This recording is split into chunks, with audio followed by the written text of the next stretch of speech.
Whether you're managing yourself or using a property manager, it's very important that you guys have proper bookkeeping. So you need to keep track of all the rental income you bring in, all the expenses. It's very important to keep track of these expenses because they're write-offs that you get to deduct against the rental income that you bring in. And then you need to keep track of the security deposits so you're making sure that you're properly giving them back to tenants when they move out.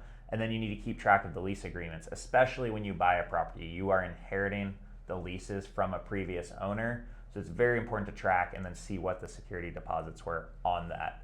And then just to touch base, you're keeping track of the rental income and the expenses, yes, to know what you make and how the property performs.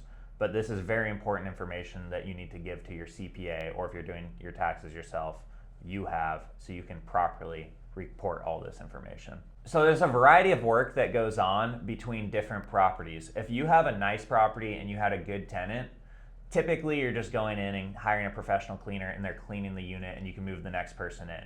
If you have a unit that someone's lived in for 5, 10, 15 years, you're probably having to come in, replace flooring, paint, change out some appliances, change out some fixtures as well. And then if you have a lot rougher unit that needs a lot more work, you're doing things like subfloors, plumbing, and electrical. So those are the typical things that you're doing among properties. Trevor, when you're looking at a unit turn, if you're gonna kind of give an estimate for what that would generally cost, depending on if it's clean, lived in, and then trashed, kind of what are you seeing as a general rule of thumb? Yeah, so it depends on the property size. So if this is a 3,000 square foot home versus an 800 2x1 apartment unit, those are completely different. So Right. just to give you guys an example, if you have a 2x1 apartment unit, about 800 square feet, just a cleaning will cost you maybe $300 or so, give or take $100.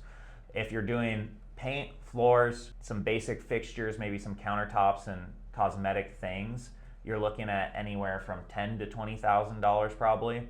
And this is if you hire third-party work. And then if you're doing like a full unit turn, this might cost, and you're doing electrical, plumbing, and all that, that might cost anywhere from $20,000 to $40,000. Again, if you're hiring that out third party.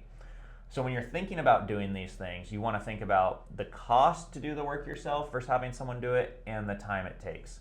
General rule of thumb, materials cost about 1/4 of the cost, and labor costs about 3/4 of the work.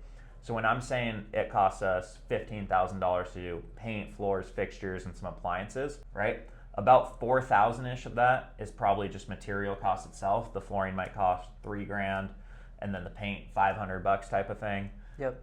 Around there. And then the rest of that is for labor. So you can save a ton of money by doing this work yourself, but you need to take into account the time it takes you to do this.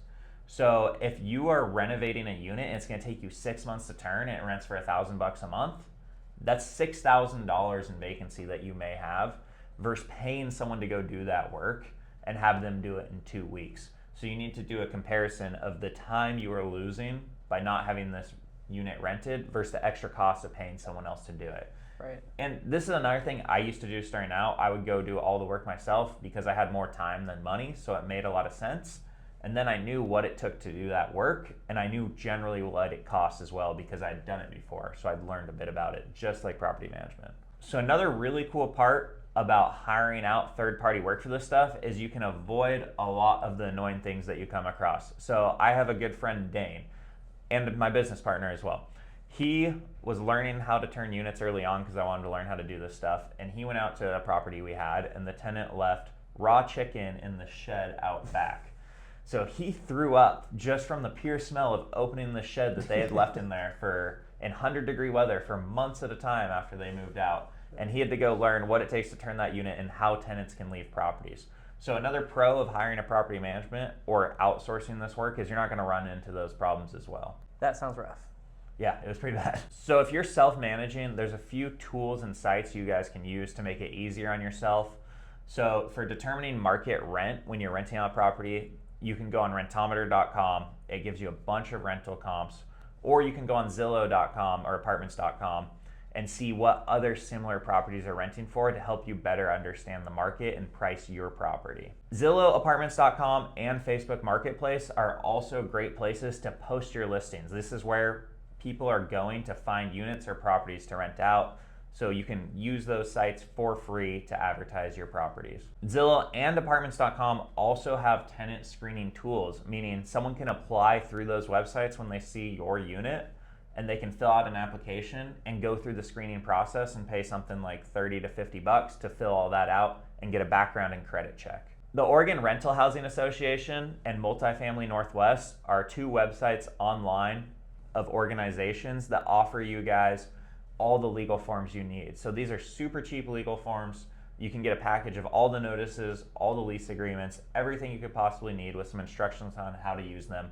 And they get updated constantly as laws change, and they're all drafted by attorneys. And then there's rentready.com. So this is a property management tool for people who self-manage, and it mixes a bunch of these things together. It's super affordable. It helps you post your rental agreements or post your listings, take rental agreements, collect rent, and do all those things. Yeah, and there's a lot of sites just like Rent Ready. Like I use Tenant Cloud, and I know there's others out there as well that are pretty dang cheap. I know mine, Tenant Cloud's probably like $100 for the year, something like that. I'm sure Rent Ready's pretty similar, right? Yep. So you have lots of options on which platform you want to use to manage your property. And they will keep all the books for you as well. So they try to be an all-in-one tool for you guys to use if you're self-managing.